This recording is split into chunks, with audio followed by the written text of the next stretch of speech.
নিশ্চয়কৈ ৰাজদীপ আপুনি যিটো প্ৰশ্ন কৰিছে আসলে ডাবল ইঞ্জিনৰ চৰকাৰ আৰু যিখন চৰকাৰৰ মূল বিশেষকৈ আপুনি যদি চাই গুৱাহাটী পৌৰ নিগমৰ তেওঁলোকৰ এবাৰ নিৰ্বাচনী ইছ্যুৱে আছিলে বানমুক্ত গুৱাহাটী আৰু কেনেধৰণে বানমুক্ত গুৱাহাটী নিৰ্মাণ কৰিছে সেয়া সকলোৱে দেখিছে। দুবছৰ ধৰি আমি সকলোৱে দেখি আছো যে শিলশাকু উচ্ছেদৰ নামত কেনেধৰণৰ পৰিৱেশ সৃষ্টি হৈছে, কি চলিছে আৰু শিলশাকু কিয় উচ্ছেদ কৰিব বিচাৰিছে, কেনেধৰণে গুৱাহাটীৰ বান পৰিস্থিতি সেই শিলশাকু উচ্ছেদ কৰি নিয়ন্ত্ৰণ কৰিম বুলি আচলতে চৰকাৰখনে সপোন দেখিছে। কালি পুনৰ উচ্ছেদ চলিছে, মন্ত্ৰীগৰাকী উপস্থিতিত মেয়ৰগৰাকীও আছিলে। তেওঁলোকৰ এটাই সপোন যে তেওঁলোকে শিলশাকুখন খান্দিব আৰু গুৱাহাটীৰ যি বাঢ়ি অহা পানীসমূহ, বৰষুণৰ পানী, সেইসমূহ তালৈ তেওঁলোকে লৈ যাব। কিন্তু কিমান দূৰ তেওঁলোকে সেয়া সফল হৈছে সেয়া আমি বিগত বৰ্ষসমূহতে দেখিছো। এজাক বৰষুণ, কালি নিশা আহিছিলে এজাক বৰষুণ আৰু তাৰ পাছৰ পৰিৱেশটো আমি দেখুৱাইছো, যিটো সচৰাচৰ পৰিৱেশ আপোনালোকে ৰুক্মিণী গাঁৱত দেখে। আজিৰ তাৰিখতো সেই একেই পৰিৱেশ আমি দেখিবলৈ পাইছো। এনেকৈ মৰণত শৰণ দি যিসকল লোক পুৱাৰ ভাগত তেওঁলোকে ওলাই আহিব লগা হৈছে, বিভিন্ন কাম আছে, দায়িত্ব আছে, সেয়েহে তেওঁলোকে নিজৰ ঘৰৰ পৰা ওলাই আহিছে। কিন্তু আটাইতকৈ ডাঙৰ কথাটোৱে হৈছে যে ঘৰৰ ভিতৰত বা তেওঁলোকৰ বাউণ্ডেৰীৰ ভিতৰত যদি চাই প্ৰায় এআঁঠু এককাল পৰ্যন্ত পানী। আমাৰ গাতেই যিটো ঘৰ লাগি আছে, আমি যদি তেওঁলোকৰ পাৰ্কিংটো দেখুৱাওঁ, সেই পাৰ্কিঙত বৰ্তমান গাড়ী ৰাখিব পৰা অৱস্থাত নাই। অৰ্থাৎ পাৰ্কিঙৰ ভিতৰত প্ৰায় এআঁঠু ওপৰত পানী, যাৰ বাবে তেওঁলোকে ভিতৰত গাড়ী ৰাখিব পৰা নাই।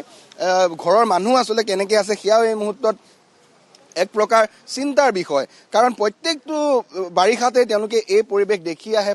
বাৰিষা মানে যেন তেওঁলোকৰ বাবে এক বিভীষিকা, বাৰিষা মানে যেন তেওঁলোকৰ বাবে এক অভিশাপ। সেয়া আচলতে ৰুক্মিণী গাঁওবাসীয়ে বিগত ৩-৪ বছৰে যথেষ্ট দেখিছে আৰু যথেষ্ট তেওঁলোকৰ কেনেকৈ মোকাবিলা কৰিছে সেয়া আচলতে তেওঁলোকে বহুবাৰ সংবাদ মাধ্যমৰ আগতো কৈছে, তেওঁলোকে প্ৰতিবাদো কৰিছে। সন্মুখত তেওঁলোকৰ এখন উৰণ সেতু নিৰ্মাণ কৰা হ'ল, কোটি টকা ব্যয় সাপেক্ষে উৰণ সেতু হ'ল। যেতিয়াৰ পৰা আচলতে উৰণ সেতুৰ কাম ইয়াত কৰিবলৈ ল'লে, তেতিয়াৰ পৰাই ৰুক্মিণী গাঁৱত বান পৰিস্থিতি আৰু অবৰ্ণনীয় বা অনিয়ন্ত্ৰিত অৱস্থালৈ আহিবলৈ আৰম্ভ কৰিলে। কাৰণ এই যিখন উৰণ সেতু ইয়াত নিৰ্মাণ কৰিলে, সেই উৰণ সেতুখন নিৰ্মাণ কৰাৰ ফলত পানী পূৰ্বতে ইয়াত যিমান জমা হৈছিলে, কিন্তু আজিৰ তাৰিখত যথেষ্ট বেছি পানী জমা হোৱা দেখা পোৱা গৈছে। কাৰণ আজি পুৱতি নিশা যিজাক বৰষুণ আহিছিলে, বৰ বিশেষ ডাঙৰ বৰষুণো নাছিলে, কিন্তু সেই কিনকিনীয়া বৰষুণ জাকতে যদি এনেকুৱা এআঁঠু এককাল পৰ্যন্ত পানী হয়, তেনেহ'লে সকলোৱে হয়তো অনুমান কৰিব পাৰিব যে কেনে পৰ্যায়ত এই অঞ্চলটোত থকা প্ৰায় ৫০০ৰো অধিক ঘৰ বা ১৫,০০০ অধিক পৰিয়াল তেওঁলোকে কেনেকৈ আচলতে ইয়াত বসবাস কৰি আছে প্ৰত্যেকটো বাৰিষাত, সেয়া সকলোৱে দৃশ্য দেখি অনুমান কৰিব পাৰিব। বাহন আহিছিলে, বিভিন্ন কামত তেওঁলোকে ক'ৰবাৰ পৰা হয়তো বাঁহ আনিছিলে, কিন্তু পানীৰ যি ঢৌ বা পানীৰ যি সোঁত বা তাৰ সমান্তৰালকৈ পানীৰ যি গভীৰতা, সেয়া দেখি কিন্তু বাহন আগবঢ়াব নোৱাৰিলে, বাহন আধাতে থমকিলে। ৰিক্সাসমূহ কিছু দূৰলৈকে চলি আছে, কিন্তু ৰিক্সাটো জুই চাই দাম। যিসমূহ সাধাৰণ নাগৰিক তেওঁলোকে ঘৰৰ পৰা ওলাই আহিব বিচাৰিছে, ৰিক্সাৰ সহায় ল'ব বিচাৰিছে, ১০০ মিটাৰ বা ৫০ মিটাৰ দূৰ অতিক্ৰম কৰিলে ৫০০ৰ পৰা ৬০০ টকা ভাড়া তেওঁলোকে বিচাৰিছে, যাক লৈ যথেষ্ট কাজিয়াও কিন্তু সৃষ্টি হোৱা পৰিলক্ষিত হৈছে।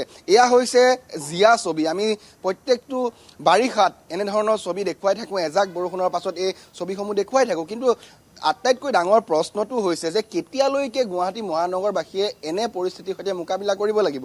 কাৰণ চৰকাৰে কওক, GMDয়ে কওক, GMCয়ে কওক, তেওঁলোকে বহু অভিলাষী আঁচনি হাতত লৈছিলে, কোটি কোটি টকা তেওঁলোকে হাতত লৈছিলে, কিন্তু তাৰ পাছতো প্ৰত্যেকটো বাৰিষাত এনেধৰণৰ এখন জীয়া ছবি এই মহানগৰবাসীয়ে দেখিবলৈ পায়। বিশেষকৈ ৰুক্মিণী গাঁও, হাতীগাঁও এই অঞ্চলৰ বাসিন্দাসকলে দেখিবলৈ পায়।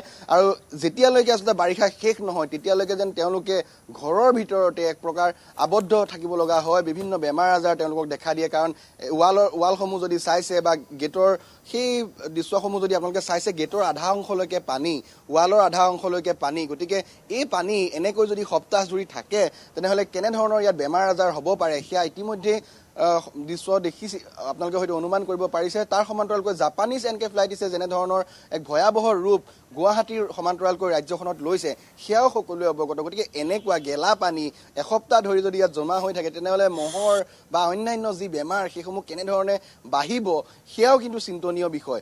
মন্ত্ৰী বা যি মেয়ৰ তেওঁলোকক যেতিয়া আমি এই বিষয়সমূহক লৈ প্ৰশ্ন কৰোঁ, তেওঁলোকে যেনেধৰণৰ টুলুঙা মন্তব্য দিয়ে সেয়া সকলোৱে শুনি আহিছে।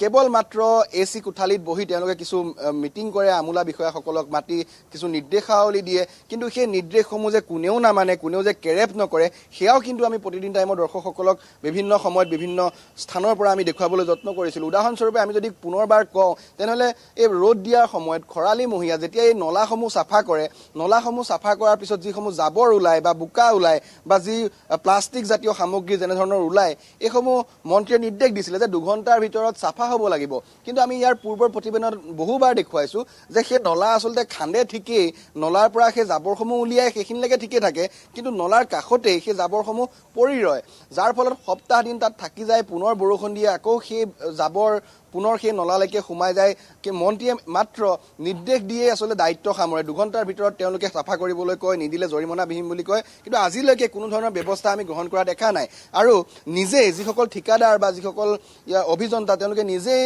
মন্ত্ৰীৰ আগত কৈছিলে যে নলাসমূহ 2 ঘণ্টাৰ ভিতৰত চাফা কৰি নিয়াটো সম্ভৱপৰ নহয় কাৰণ ঠিকাদাৰে কথা নুশুনে কাৰণ ঠিকাদাৰ যিসমূহ লোকে এই নলা গুৱাহাটী মহানগৰীৰ নলা চাফা কৰাৰ দায়িত্ব পায় অধিকাংশ বিজেপিৰ মানুহ গতিকে বিজেপিৰ মানুহ হোৱাৰ কাৰণে কোনেও তেওঁলোকে কথা মনাব নোৱাৰে ঠিকাদাৰক যাৰ বাবে এনেধৰণৰ পৰিৱেশ পৰিস্থিতি আমি সচৰাচৰ দেখিবলৈ পাই থাকোঁ আৰু এয়া হৈছে জীৱন্ত এখন ছবি আজি তাৰিখত কালি নিশা বা সেই পুৱতি নিশা অহা এজাক কিনকিনীয়া বৰষুণ আৰু কিনকিনীয়া বৰষুণ জাকৰ পাছত এতিয়া এনেকৈ এআঁঠু পানী ফালি ৰুক্মিণী গাঁওবাসীয়ে নিজৰ জীৱন তেওঁলোকে অতিবাহিত কৰিব লগা হৈছে প্ৰত্যেক বছৰে ধন্যবাদ জ্ঞাপন কৰিছোঁ আপোনাক পুলক মহন্ত পোনপটীয়াকৈ আমাক পৰিৱেশ দেখুওৱাৰ বাবে